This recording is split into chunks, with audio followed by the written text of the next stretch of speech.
And let me share my screen also.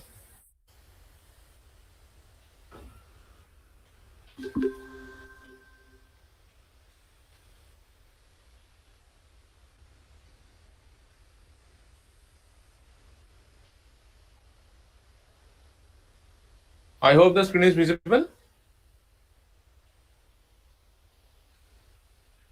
Yes, sir.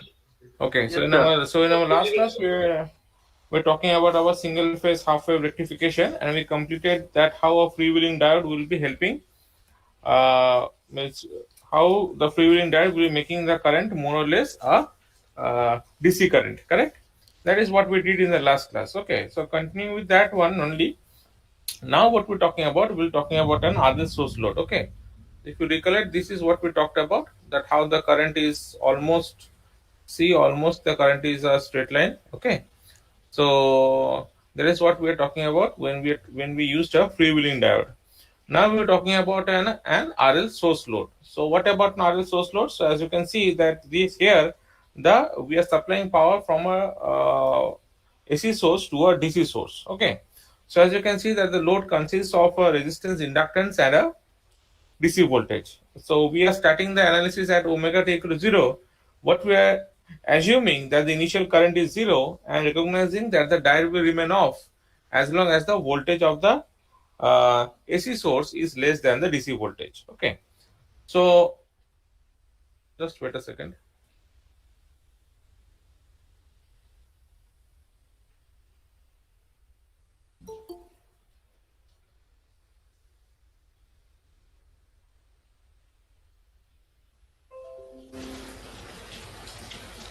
Okay.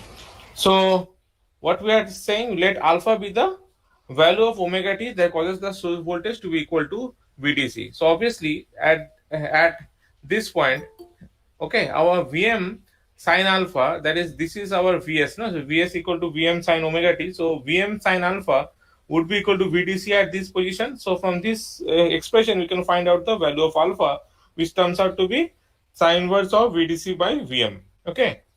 Then what we have, if you see, then when the diode is conducting, okay, so when the diode is conducting, okay, let me go to, yes, when the diode is conducting, so it would, so this would be a short circuit.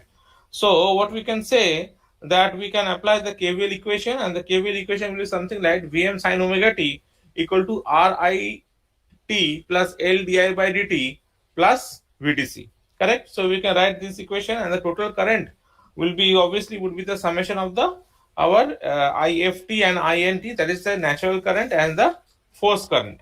Okay, means one is our natural response and another one is the forced response. And if you recollect, in the last class we said that when we're talking about this forced response and the natural response, the natural response is the transient that occurs when the load is energized, and forced response is the current that exists after the natural response has decayed to zero.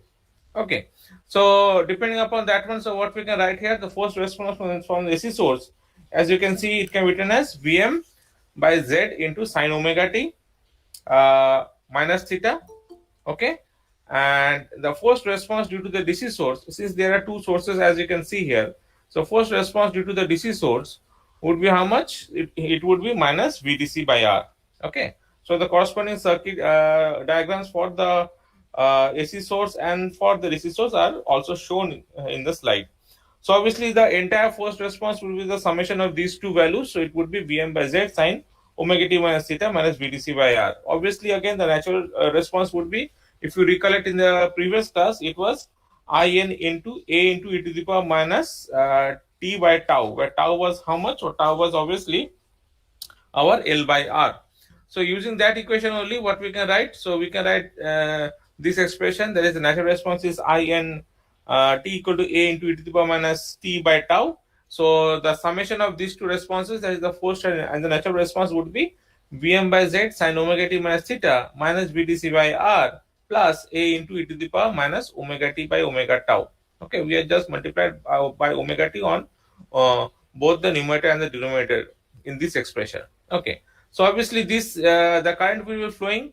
See, if you have observed the waveform carefully, that whenever the source voltage actually exceeds the DC voltage, then only the current will be start then only the current will start to rise, and whenever the source voltage goes down, means when the source voltage is below the DC voltage, the current will be start to decrease. Okay, and it will be stopping to conduct at omega t equal to beta.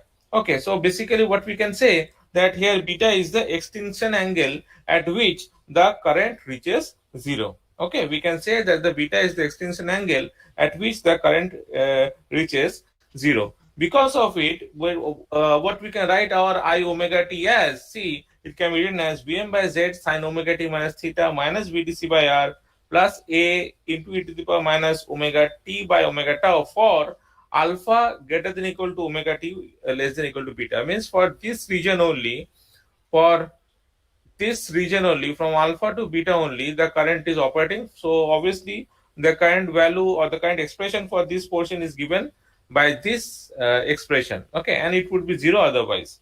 Now what we have to find out the value of this constant A. Okay, so what we are using the initial condition. See, at the starting point, that is at I alpha, means at I omega t equal to alpha, it no means the value is zero of the current. So we are putting that expression. So if we put I omega t equal to alpha equal to zero in this expression, then we are getting the expression of A equal to this one. So what we can do, then the total value of the current would be can be taken to be that I omega t Vm by Z. Obviously Z is the impedance of the line, sin omega t minus theta minus Vdc by R, plus in place of A we will be writing this expression. Okay, in place of A we will be writing this expression. In semester, what we can do, we can have that the value of beta may be given, so you have to find out the alpha. You may have to find out the value of alpha. Like this way, many types of problems can be given for this type of from this type of expressions. Now what we are to find, we have to find the obviously the average power absorbed by the resistors. So as you can see, the average power is I square RMS into R. So how this RMS, what is the expression for this IRMS? Obviously that would be root over of 1 by 2 pi integral of alpha to beta I square omega t d omega t, where this I square will be actually this one. Okay, so then we can find out the average power also. So we can very well guess it would be PDC, which will be equal to VDC into I0, where I0 obviously is the average current, which is given by the expression 1 by 2 pi integral of alpha to beta I omega t into d omega t. Okay, then what we have, so please remember that what we have assumed that the diode and the inductor to be ideal. Okay, so obviously since they are ideal, so no average power would be absorbed by them, by either of them, and the power supplied by the AC source will be equal to the sum of the power absorbed by the resistor and the DC source. So PAC would be something like I square RMS plus I0 into VDC, or which can be also be found out from this expression of 1 by 2 pi integral of alpha to beta Vm sin omega t I omega t into d omega t, where this I is nothing but this expression. I hope it is clear. Okay, I hope it is clear. RL source load. So obviously you can understand the RL source load can be also thought of that that it is charging a battery. No, it is charging a battery. It can also be thought of in this way. Okay, I hope it is clear. Okay, so let us get back to our previous portion when we are talking about this single phase half wave diode rectifiers with freewheeling diode. What we see that we had a very poor form factor or ripple factor of the output voltage. Okay, we had a very poor, see the output voltage. Okay, we had a very poor output voltage for a single phase half wave diode rectifier. Okay, so the problem of this poor the problem of this poor form factor or ripple factor of the output voltage of a single phase half wave diode rectifier with RL load can be solved to some extent by connecting a capacitor across the load. Okay, so how we can do that? By connecting a capacitor across the load. So as you can see what we are doing here, so this is the typical figure where this is the source and this is the diode, and we are placing a capacitor across the load resistance. So what is the assumption? The assumption is the capacitor is initially discharged and the circuit is energized at omega t equal to 0. Okay, so what happens that when the circuit is energized at omega t equal to 0, this diode becomes forward biased. Okay, as the source becomes positive. Okay, so with the diode on, what will happen? We can guess easily that with the diode on, the output voltage is the same as the input voltage, and the capacitor would be charging. Okay, the output voltage would be the same as the input voltage, and the capacitor would be charging. And obviously what will happen that the capacitor would be charged to Vm when the input voltage reaches its positive peak. So let us see the waveform actually, then we can very well guess here. So as you can see that the capacitor is charged to Vm. Okay, the capacitor is charged to Vm when the input voltage reaches its positive peak at omega t equal to pi by 2. Okay, at omega t equal to pi by 2. Okay. Now what happens? Now as the source decreases, as you can see, as the source voltage decreases, okay, after omega t equal to pi by 2, the capacitor actually discharges into the load resistor. Okay, the capacitor discharges into the load resistor. The capacitor starts to discharge into the load resistor. Okay. So at some point, what will happen that the source voltage will be less than the output voltage. Okay, at some point the source voltage is less than the output voltage. So in our case, as you can see from the figure, it is at around omega t equal to theta. Okay, then what will happen that it will reverse bias this diode.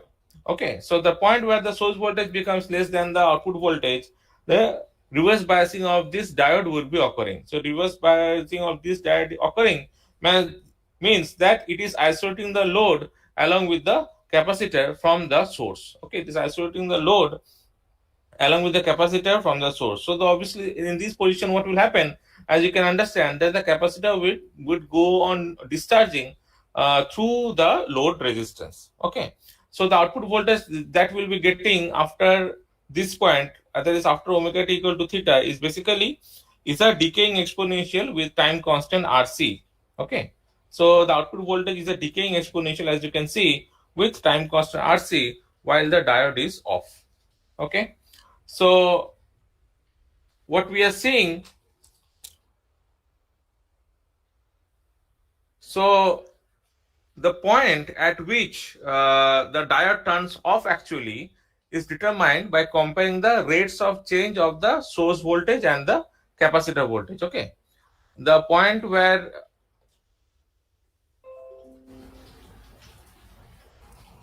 the diode turns off, okay, the point where the diode turns off is determined by comparing the rates of change of the source voltage and the capacitor voltage. Okay, the diode turns off, please remember that the diode turns off, I think I've written that one, yes, the diode turns off when the downward rate of change of the source exceeds that permitted by the time constant of the RC load. Okay, the diode turns off when the downward rate of change of the source exceeds that permitted by the time constant of the RC load. Okay, so at this point, what will happen? At this point, in our case, we have taken that angle to be omega t equal to theta, is the point when the diode turns off. Okay, we have taken the omega t equal to theta where the diode turns off. Okay, similarly, we can find out what is the capacitor values. As you can see, that whenever so this is the output voltage that we are getting, and this is the IC current as well as the current through the diode. Okay, and this is the output voltage that we are getting. So this is something like this. It will be decreasing, then it will be again increasing, and this process will be repeating. Now please remember that the diode that we are seeing here, this diode will be carrying both the capacitive current and the resistive current, and obviously at omega t equal to theta, the sum of these two currents would become zero, and they tend to go to the negative direction. Okay, and they tend to go to the negative direction. So the current would be something like this. Okay, tend to go to the negative direction. See the capacitor current, it is decreasing. Okay, so the load current will be something like this, and the capacitor current will be the summation of both. Means this IC is actually the capacitor current. See, it is decreasing, then it will be increasing, and so on. It will be going on. See, this is the voltage that will be. This is the condition when the diode turns off. No, at omega t equal to theta. So at omega t equal to theta, the diode turns off. So the peak inverse voltage across the diode for this half wave diode rectifier with capacitor filter would be equal to Vm plus V load. That is the voltage across the load plus the maximum voltage of the source voltage. Okay, so we have to find out that how this actually capacitor is benefiting us from what we said before we started this portion. We said something like this, that the problem of poor form factor of the output voltage of a single phase half wave diode rectifier can be solved to some extent by connecting a capacitor across the load resistance. So we have to find that how the application of this capacitor is actually decreasing the form factor also of the ripple factor of the output voltage. Okay, so let us see this one. So what we have assumed till now, so at angle omega t equal to theta is the point where the diode turns off in the figure. So the output voltage can be described by these two expressions. As you can see, that one is V0 omega t would be equal to Vm sin omega t when the diode is on, and it would be V theta into e to the power minus of omega t minus theta by omega of Rc when the diode is off. Obviously, V theta is Vm sin theta. Okay. Now, what we have said, see here, we have said that the point where the diode turns off is determined by comparing the rates of change of the source and the capacitor voltages. So obviously then we have to find out the slopes of these two functions. So this one is the source voltage and this one is the capacitor voltage. So we have to find out the slopes of these two functions. So we are finding out the slopes of these functions. So the first, so d by d omega t of Vm sin omega t would be giving us Vm cos omega t. And similarly, d by d omega t of Vm sin theta into e to the power minus omega t minus theta by omega Rc would be giving us this expression of equation number 14. Okay. At omega t equal to theta, what we are saying that the slopes of the voltage functions are equal. So what we are saying that at this position, okay, at this position, the slopes are equal. Okay. So what we can write that these two equations can be made to be equal at omega t equal to theta. So see, we are making them equal, and we are getting an expression something like this: 1 by tan theta equal to 1 by minus of omega Rc. Now, if we solve for theta and we express theta, we see that actually this is and expressing theta in its proper quadrant, what we can write is that theta would be equal to minus of tan inverse omega Rc plus pi.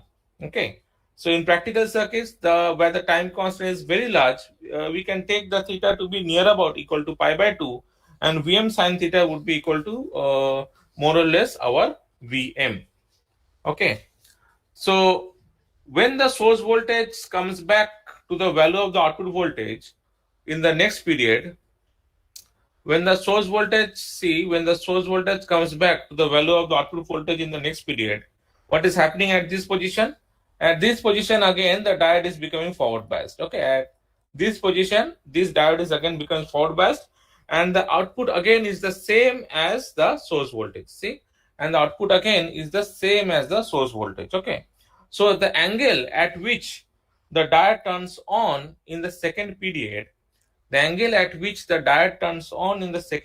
that is at omega t equal to 2 pi plus alpha. Okay, the angle at which the diode turns on in the second period is omega t equal to 2 pi plus alpha, and this is the point where the sinusoidal source, as you can see, the sinusoidal source reaches the same value as the decaying exponential output. Okay, this is the point, that is omega t equal to 2 pi plus alpha is the point where the sinusoidal source reaches the same value as the decaying exponential output. So at this position, particularly at this position, what we can write is that Vm sine of 2 pi plus alpha will be equal to Vm sin theta into e to the power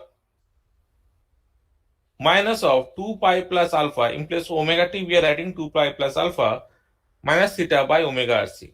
So if we get this equation number 7, as you can see, that the expression that we are getting in equation 17, okay, this equation has to be solved numerically for alpha.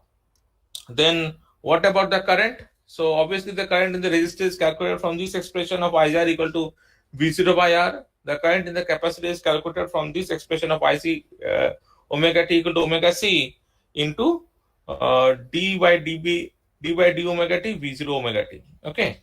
So using this V0 expression, okay, what we can write? We can write our IC omega T equal to this expression. See, minus of Vm sin theta by R into e to the power minus of omega T minus theta by omega RC for theta less than equal to omega T less than equal to 2 pi plus alpha when the diode is off, and when the diode is on for 2 pi plus alpha to 2 pi plus theta. When the diode is on, it can be IC omega T would be equal to omega C Vm cos of omega T. So as you can see, this is the expression number 18, and the source current is the same as the diode current. So IS would be equal to ID, which is equal to IR plus IC. Okay, and please note that the average capacitor current is 0. Again, why? Because we have assumed a pure capacitor, so average capacitor current is 0. So the average diode current is the same as the average load current. Okay, the average diode current is the same as the average load current. Now, what we are seeing from this half-wave diode rectifier with capacitor load, that since the diode is on for a very short period of time, in each cycle, the peak diode current is generally much larger than the average load current. Okay, since the diode is on for a short time in each cycle, the peak diode current is generally much larger than the average diode current. So the peak capacitor current occurs when the diode turns on at omega t equal to 2 pi plus alpha. So from equation number 18, what we can write is that IC peak equal to omega c into Vm cos of 2 pi plus alpha, which gives us omega Cm Vm into cos alpha. That is equation number 20. Now obviously the resistor current at omega t equal to 2 pi plus alpha is obtained from our expression 11. Okay, this is the expression of 11. Okay, so the resistor current at omega t equal to 2 pi plus alpha is given as IR 2 pi plus alpha equal to Vm sin 2 pi plus alpha by R. So that would be equal to how much? That would be equal to Vm sin alpha by R. So obviously the peak diode current would be the summation of these two. Okay, because why? Because we have written here the source current will be equal same as the diode current. So the peak diode current is the summation of these two. That is, it would be the summation of IR plus IC, and that would be giving us how much? That would be giving us, see this expression, that is Vm, taking Vm common, we get of omega c into cos alpha plus sin alpha by R. Okay, so this is the expression for our peak diode current. Now the effectiveness of this particular capacitor filter is actually determined by the variation in the output voltage. What do you mean by the variation in the output voltage?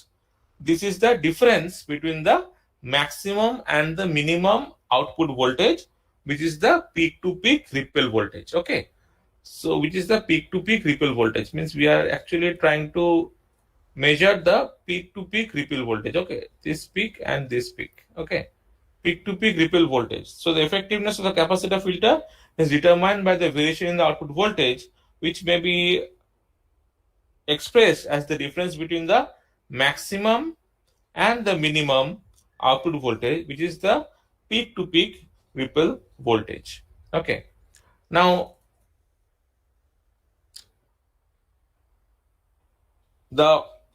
for the half wave rectifier, what is happening, that the maximum output voltage is Vm. Okay, and the minimum output voltage, as we have seen from that figure, occurs at omega t equal to pi 2 pi plus alpha. Okay, so this is the minimum voltage and this is the maximum voltage. Okay, so the maximum voltage is Vm and the minimum output voltage occurs at omega t equal to 2 pi plus alpha. Now this value can be computed from the expression of Vm sine alpha. Okay. So the peak to peak means we can write this expression as Vm sine alpha. So the peak to peak ripple for this circuit, that is delta V0, should be Vm minus Vm sine alpha. Okay. So it would be something like what I've just said, that is Vm minus, yes, Vm minus Vm sine alpha. Okay. So as you can see, that in circuits where the capacitor is selected to provide a nearly constant DC output voltage, the RC time constant is very large compared to the period of the sine wave. Okay, compared to the period of the sine wave, and because of which we can say that we can actually take the alpha to be nearly equal to the pi by 2. Okay. So when the source means, as you can see, that when the diode turns on close to the peak of the sine wave, we can take alpha equal to pi by 2. So the change in the output voltage when the diode is off, which is described in the equation 11. Okay. What was our equation 11? I am just going back again. If you see that in equation 11 was our this expression, this one. Okay. So in this expression, if V theta is more or less equal to Vm and theta is more or less equal to pi by 2, then this expression can be evaluated at alpha equal to pi by 2. So what we can write, V0 into 2 pi plus alpha would be equal to how much? It would be equal to Vm. Okay, it would be equal to Vm e to the power, in place of omega t, what we are writing, 2 pi plus pi by 2. Okay, because you have taken alpha equal to pi by 2.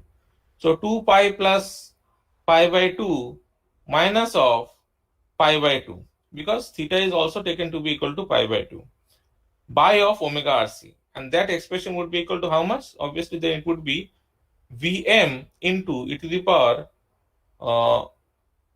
2 pi by omega rc.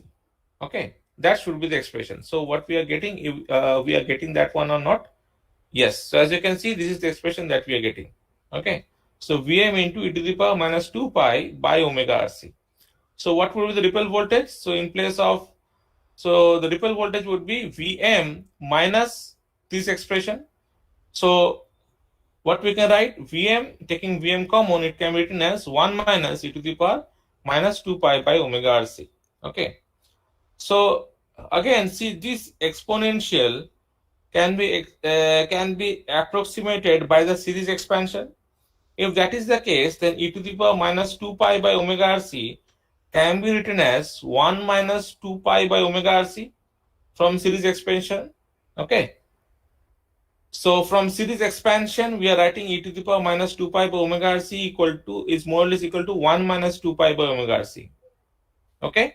If that is the case, then if we put that value in this expression, then it would be 1 and minus 1 plus 2 pi by omega rc. So 1 and 1 cancel each other out, and the peak to peak ripple would be approximately would be equal to Vm into 2 pi by omega rc.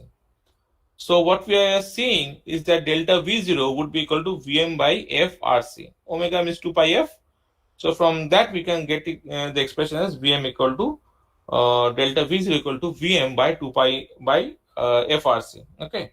So as you can see from this expression, we can clearly see that the output voltage is reduced by increasing the filter capacitor. If we increase the filter capacitor, then the peak to peak ripple voltage can be reduced. Okay, means we will be getting a more or less a smooth DC output voltage. But if we say so, so can we increase C infinitely? Please remember that as the capacitor value increases, the conduction interval for the diode actually decreases.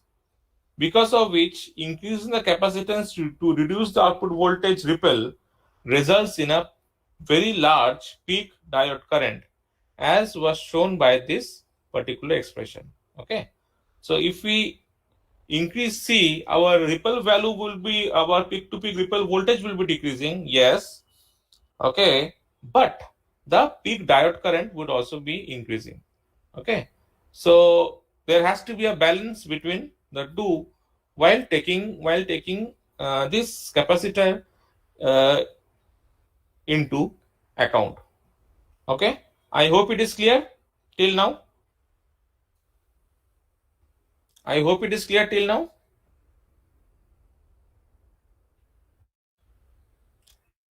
Hello.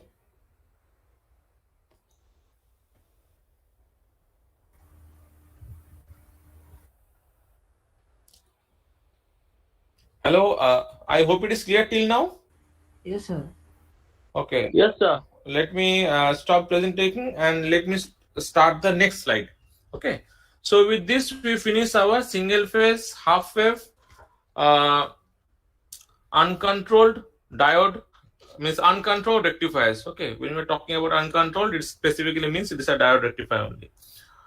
So let me stop the presentation, first one, and start with the other one.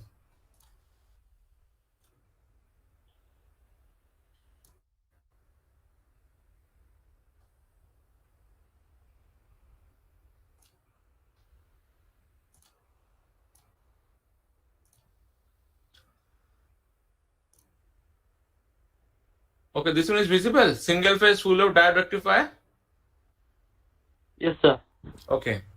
So first of all, we in the first two lectures we completed about our single phase half wave uncontrolled rectifier.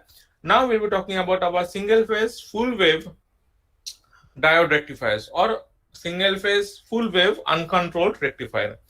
So obviously, what would be the objective of a full wave rectifier? The objective is to produce a voltage or current that is purely DC or has some specified DC components. Okay, means the output voltage would be DC or the output current would be DC. So we'll be seeing that the output of the full wave rectifier has inherently less ripple than the half wave rectifier and is the most widely used compared to our single phase half wave diode rectifiers. Okay. If you recollect that in single phase half wave rectifiers, the problem was that the efficiency was very less at around 40%. Okay, there was more ripple content, means the form factor was very low. Okay, means it was that half wave rectifier was operating only for one cycle of the input voltage, only for half cycle, no, of the input voltage. So we were actually not getting a completely rectified value, but rather means the ripple content was very high, or means the form factor was very poor. Okay, so to take care of those ones, we go for this half wave rectifiers. Okay, means to take care of this, we go for this full wave rectifiers. Now this full wave rectifiers actually are of have two types of configuration. Number one is our bridge rectifier, and number two we have our center tapped transformer. Okay, so let us see them one by one. First of all, what we have our bridge rectifier. So as you can see that okay, I hope the screen is visible. Yes, sir. Okay, so as you can see here, we have a single phase full wave diode rectifier with center tap transformer. Okay, now if we go for this, if we see this circuit diagram properly, we can clearly understand that that one diode conducts at a time. At one time, only one diode conducts. Okay, and as you can see that the load current can never be positive, means can never be negative, and can be positive or zero. Okay, the load current can never be negative, but it can be positive or zero. So as you can see that as the so if this is the source voltage, okay, see the output voltage. So whenever in the first position, what we can see is that for this position our diode D2 is conducting, and for this position our diode D1 is conducting. Okay, and that's why the total output voltage would be something like this. Here, see, VD2 is conducting, and here VD1 is conducting. Okay, see, what would be the peak inverse voltage of this center tapped transformer? The peak inverse voltage can be easily found out from the KVL equation. Okay, so you can write in this way.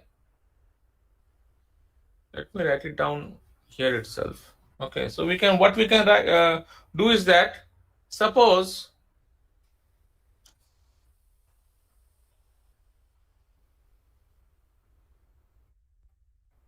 so suppose our source voltage is something like this. Okay, so then what will happen? Then this diode D2 would be forward biased. So let us take it as a short circuit, and this diode D1 would be reverse biased. Okay, so let me write it down in this way.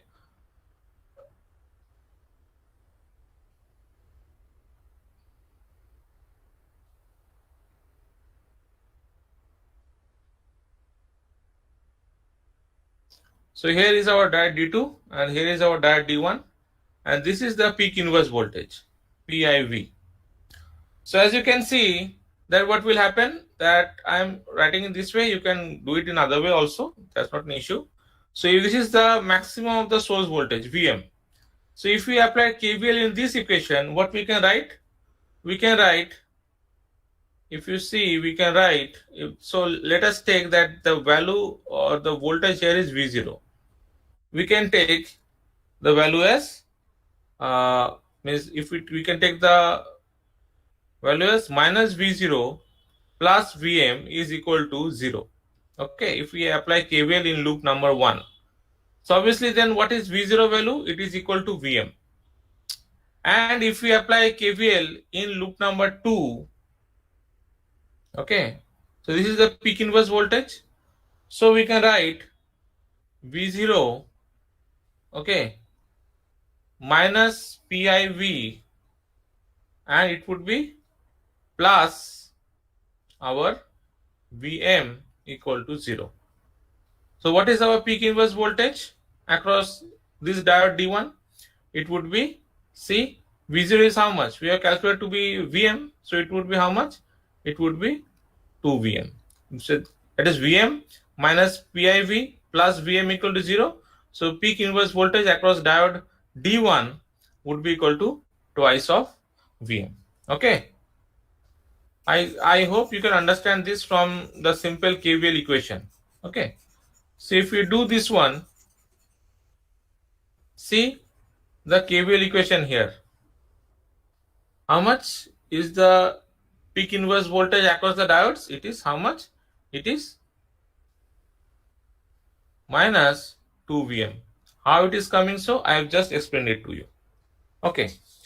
Now what we can say, that this output voltage is plus Vs1. Okay, this is plus Vs1 when diode D1 is conducting, and it is minus Vs2 when diode D2 is conducting. Okay, it is plus Vs1 when diode D1 is conducting, plus Vs1 when D1 is conducting, and minus Vs2 when D2 is conducting. Okay, see the secondary voltages. The secondary voltages are related to the source voltage by Vs1 equal to Vs2 equal to Vs into N2 by 2N1. Okay, so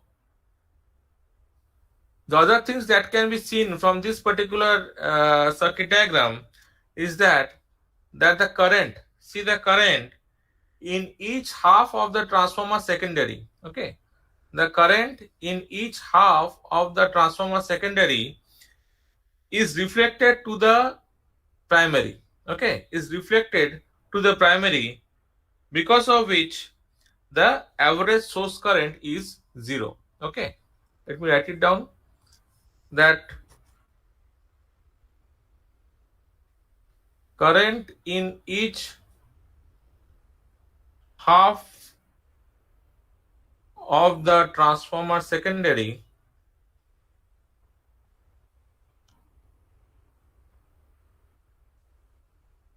is reflected to the primary, resulting in an average source current of 0. So the average source current of this particular circuit is 0. It can be clearly seen from this figure that this transformer is providing an electrical isolation. Okay, it can be clearly seen that an electrical isolation between the source and the load. Okay, and as can be seen from this waveforms that the fundamental frequency of the output voltage is 2 omega. Okay, fundamental frequency of the output voltage is 2 omega since 2 periods of the output. Okay, since 2 periods of the output occur for every period of the input. Okay, so the fundamental frequency of the output voltage is 2 omega since 2 periods of the output occur for every period of the input. Okay, that is also what we can infer here. Let me write it down.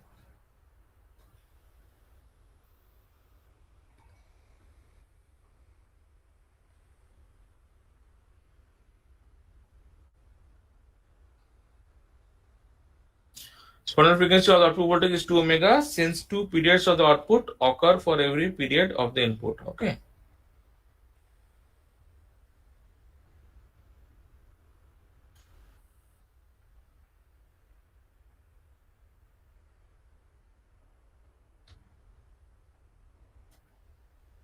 Okay.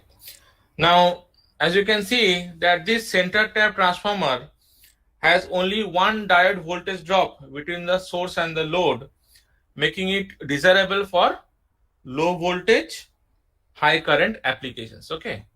So only since there is only there is only one diode voltage drop between the source and the load. Okay, it becomes desirable for our low voltage,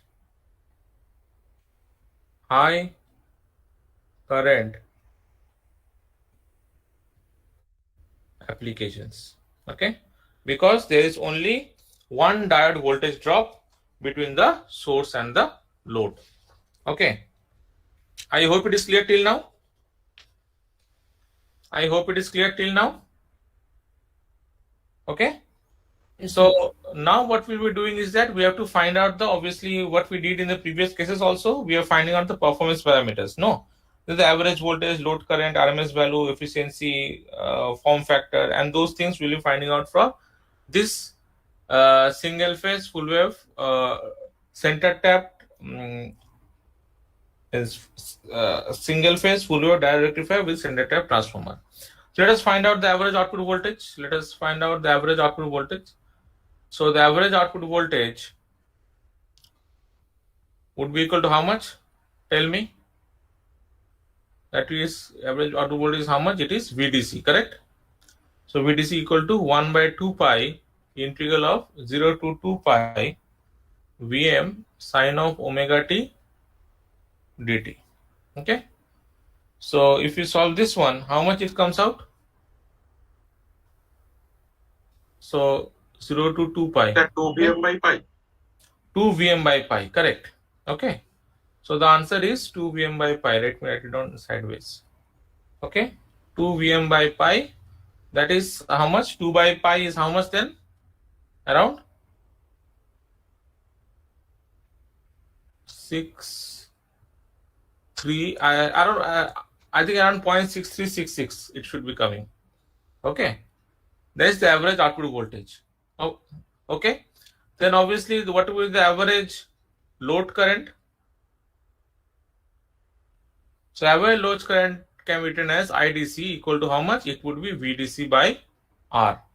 So it would be 0.6366 Vm by R. Then we have what? The RMS value of the load voltage. Can anybody tell me what would be the expression?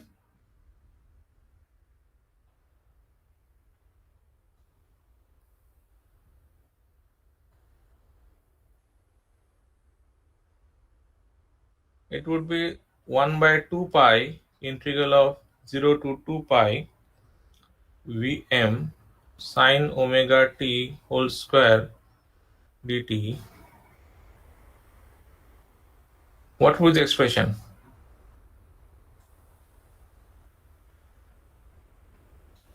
D omega t. Could be Vm by root 2. Correct. It would be Vm by root 2. Okay. So obviously then the RMS value would be what? RMS value of load current. Sir ওটা DT হবে না D omega t হবে, মানে 1/2 পাই 0 to 2 পাই এটা। কোনটা এটা? হ্যাঁ হ্যাঁ, ওটা বোঝা যাচ্ছে ডি ওমেগা টি হবে, ঠিক আছে? So if we solve this one, it would be IRMS equal to how much? VRMS by R. So that would be equal to VRMS by R. So it is Vm by root over 2. So it would be Im by root over 2. That is Vm by R. That is Im. Okay. So Im by root over 2. So now let us find out the efficiency. Efficiency, it would be how much? If you recollect, it would be PDC by PAC. Okay. So find out the value of efficiency.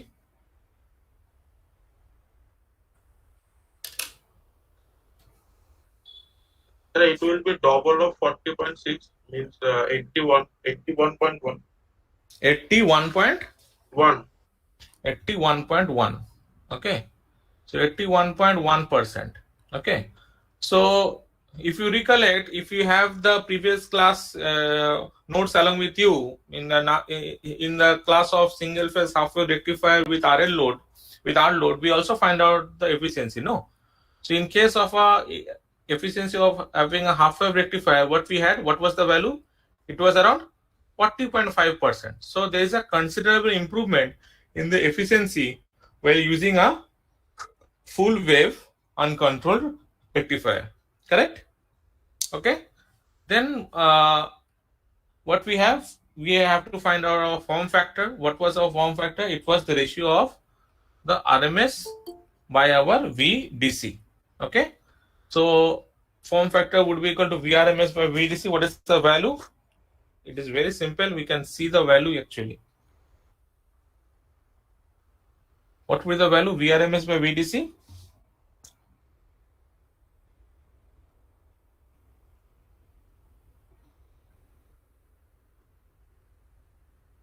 What is the form factor value?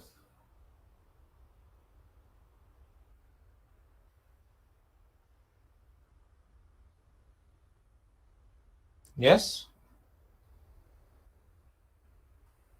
What would be the form factor?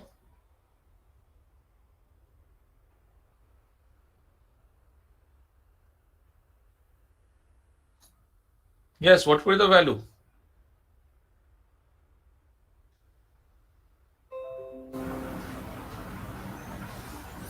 If you solve it, it comes out to be at around 1.11. Okay. Then what we have the ripple factor also. So it would be form factor square minus 1. Okay. So that should be coming out around 48.2%. Okay.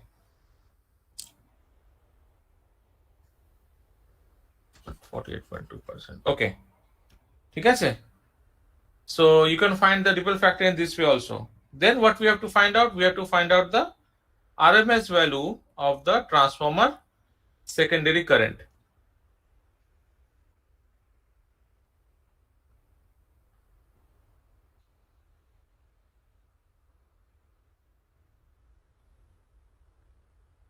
Am I audible?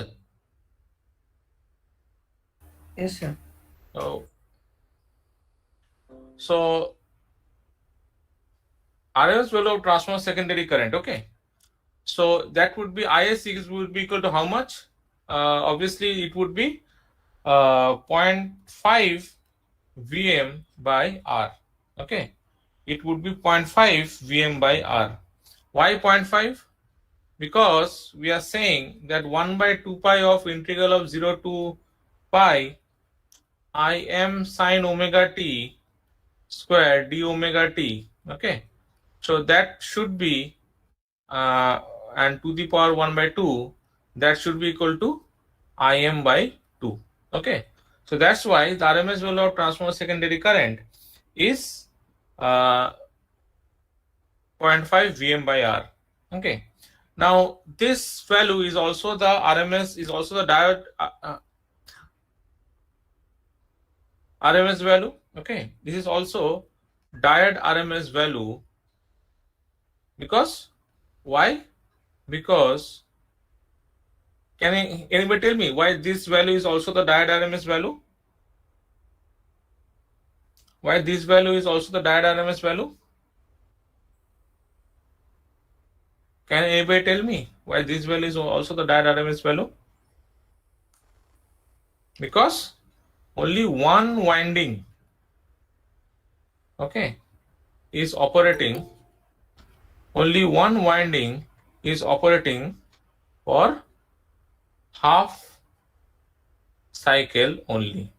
Okay, this is also diode RMS value because one winding is operating for half cycle only. Okay, only one diode is operating for half cycle only. Okay, so then what we have to find out? So obviously we have to find out the volt ampere rating of the transformer. So let us find out the volt ampere rating. So we have to find out the volt ampere rating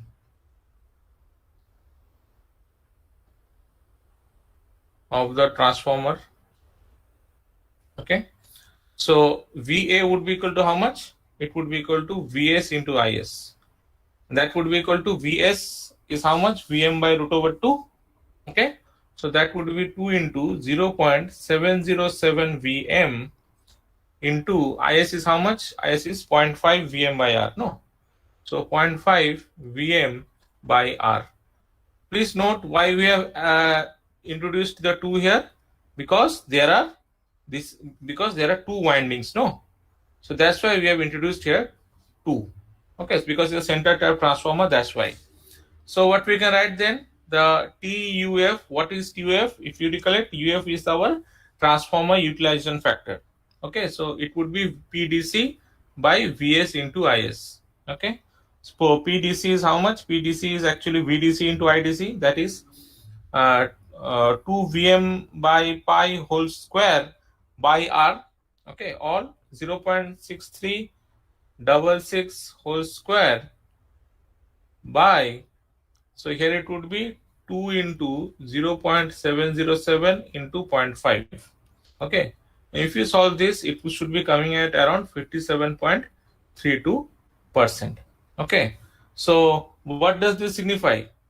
So we note that 1 by TUF, so 1 by 0.57 gives us how much? It should be giving us around 1.75, signifies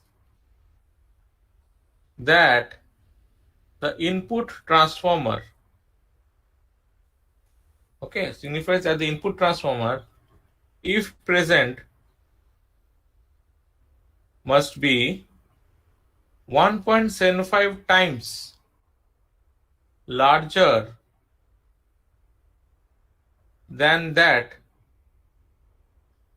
when it is used to deliver power from a pure AC terminal voltage. Okay, from a pure AC terminal voltage. I hope you remember this one. Okay.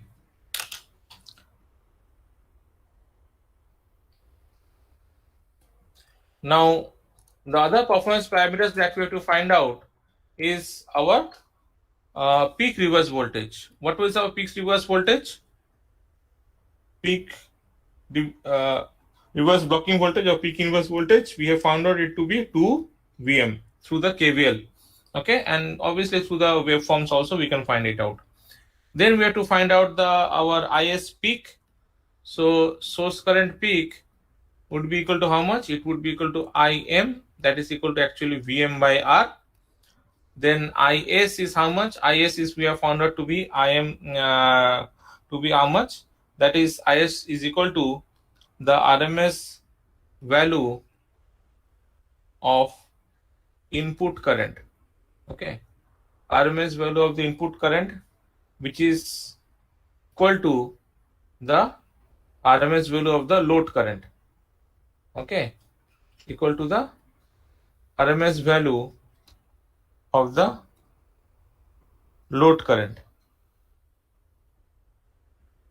Okay, so RMS value of load current, which is equal to how much then? It is equal to Vm by root over 2, that is 0.707 Vm by R. Okay, so then we have to find out the crest factor. So the crest factor of the input current is equal to how much? It would be Is peak by Is, correct? So it would be correct root over root 2. So if you see what was the crest factor in case of our single phase half wave diode rectifier, okay, if you see that one, It was 2. it was 2. 2. Okay, so the performance, so as you can see that the performance of this single phase half wave single phase diode full wave rectifier is considerably improved compared to that of our half wave diode rectifier, correct?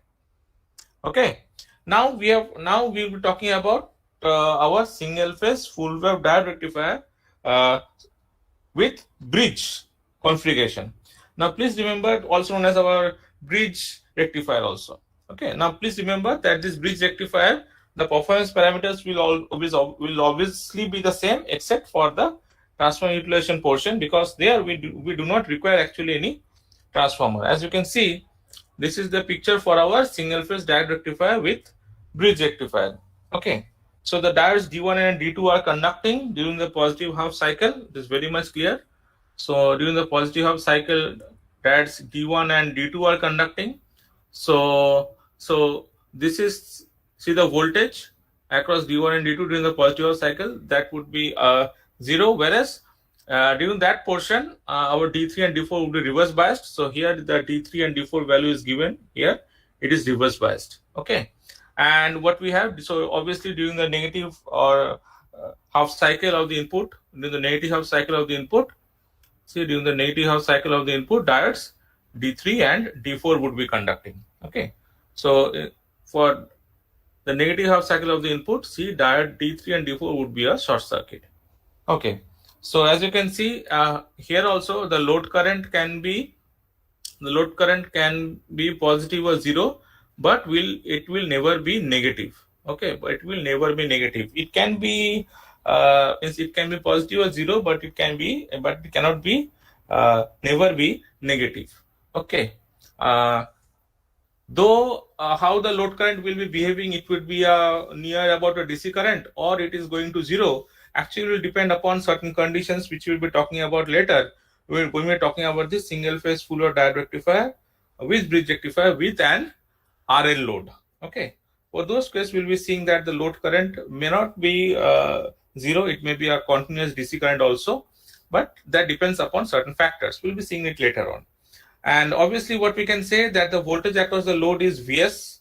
Okay, so voltage across the load is Vs. This voltage across the load is Vs when D1 and D2 are on, and the voltage across the load is minus Vs when D3 and D4 are on. Okay, and when D3 and D4 are on. Okay, so this is how actually the single phase diode rectifier with bridge configuration is actually occurring. Again, if you see properly here, that the maximum voltage that is occurring across the reverse bias diode is the peak value of the source here. See here, the maximum voltage that is occurring is how much? It is actually minus Vm. Okay. So this is occurring? We can again write it down or show it through a simple KVL equation. So we can write this expression can be boiled down to something like this. Okay.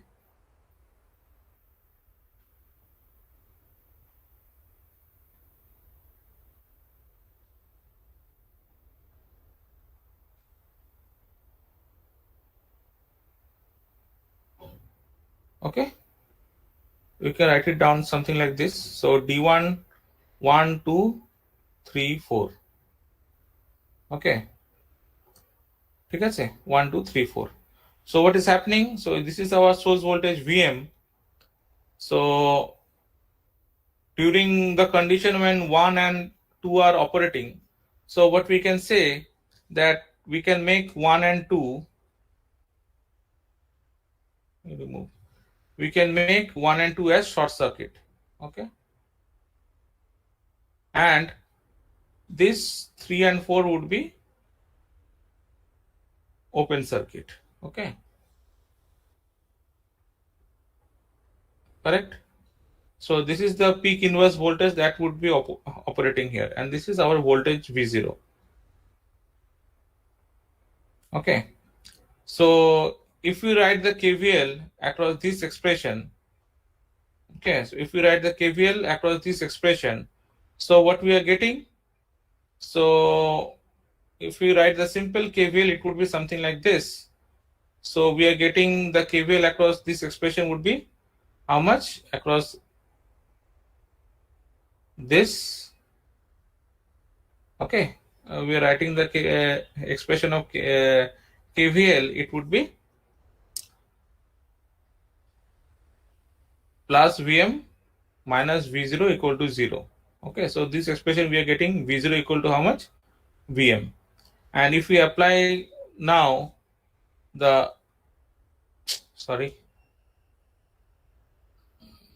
what I tried to remove, what went away. And if we apply the KVL in this expression, in this loop, it would be how much? It would be minus V0, okay, plus PIV equal to 0. So PIV equal to how much? V0, but we found out V0 equal to Vm. So peak inverse voltage would be equal to Vm. Okay. So peak inverse voltage would be equal to Vm for this particular expression. So what we are saying that the loop containing means the maximum voltage across the reverse biased diode is the peak value of the source. Okay. So with diode on, the voltage across the diode D3, with diode on, the voltage across the diode D3 would be equal to how much? Would be equal to this minus Vs. Okay. So one thing also can be seen from this particular figure is that the current entering from means entering the bridge from the source side. Okay.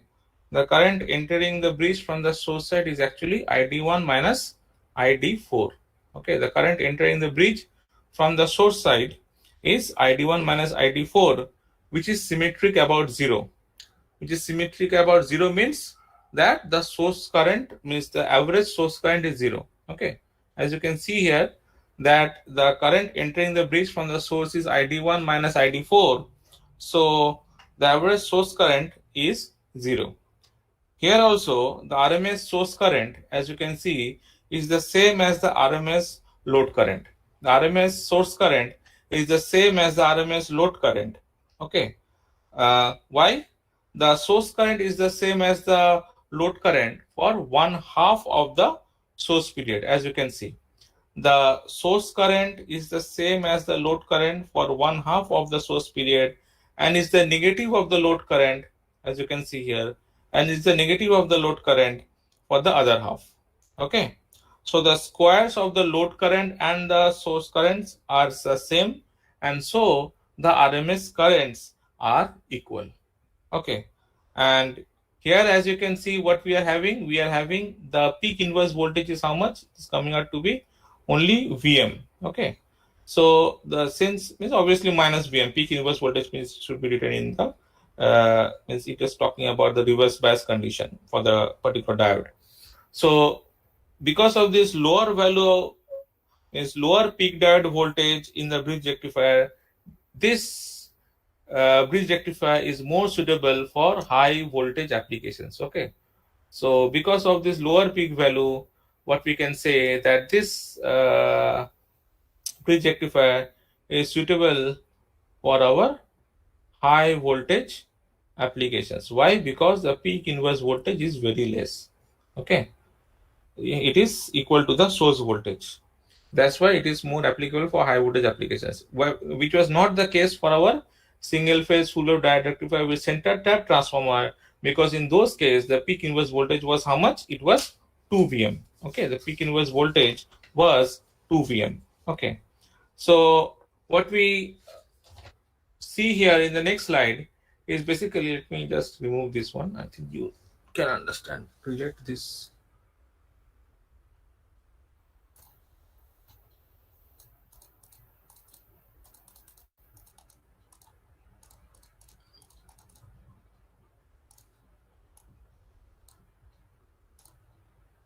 Okay, so after a transient that occurs during startup, the load current, what would be? The load current I0 reaches a periodic steady state condition. Okay, so as you can see, this is the periodic steady state condition of the I0 current.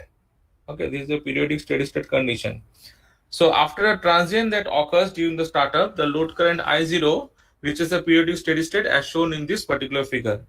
So for the bridge circuit, what is happening that the current is transferred, okay, from one pair of diodes to the other pair of diodes. Okay, the current is transferred from one pair of diodes to the other pair of diodes. Okay, when the source changes its polarity, we can very well understand this one. So the voltage across this RL load, as you can see, is a fully rectified, uh, sinusoid. Okay, as you can see, that's why the voltage across this RL load is a fully rectified sinusoid. Okay, so this fully rectified sinusoidal voltage can be expressed. Okay, can be expressed as a Fourier series containing a DC term and even harmonics. So we can write this expression of V0 across this load, across this RL load, as V0 equal to V0 plus of summation of n equal to 2, 4, 6 and so on, Vn cos of n omega t plus pi. So where the expression of this V0 is 2 Vm by pi and Vn is equal to 2 Vm by pi, 1 by n minus 1 minus 1 by n plus 1. I would request that you try to solve to find out the Fourier series of a full wave rectified sine wave, because that is a very common question that is being asked in your semester classes also. Okay, so this is the expression. So the current in the RL load is then computed using the superposition theorem. So taking each frequency separately and then combining the results.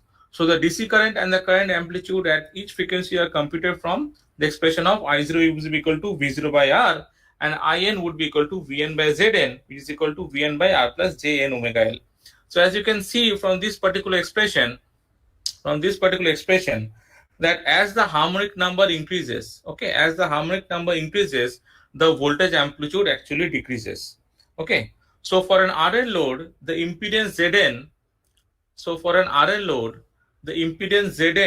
increases as our harmonic number increases. Okay, so as the harmonic number increases, the impedance Zn increases. Okay, so the combination of this decreasing Vn and increasing Zn makes In decrease rapidly for increasing harmonic number. Okay, for increasing harmonic number. So therefore what will happen? Please note here, for RL load, the impedance Zn is equal to how much?